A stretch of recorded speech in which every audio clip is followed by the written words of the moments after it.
A wannan bidiyon zan nuna mana yadda ake solve jamb physics first question a harshen Hausa kuma daki. Idan yau ka fara zuwa wannan channel ɗin namu mai suna Ashura Physics Class, ka danna alamar subscribe, kai comment, kai like please. Let's read the question. If a load of mass 10 Newton stretch a cord by 1.2 cm, what is the total work done? So ana magana akan work done ne na spring.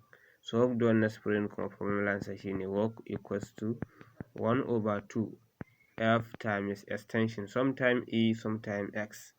So let's put X.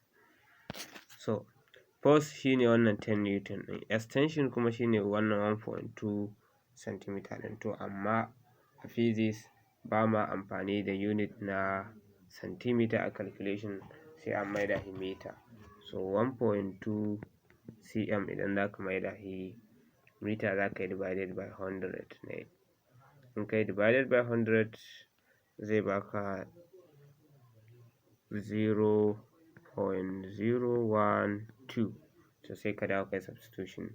Work done equals to 1 divided by 2, sai ka sa value na F wanda shine 10 times 10 times value na extension wannan 0.012, wanda idan ka buga 1 divided by 2 times 10 times 0.012 zai baka 6.0 exponential negative 2 joule.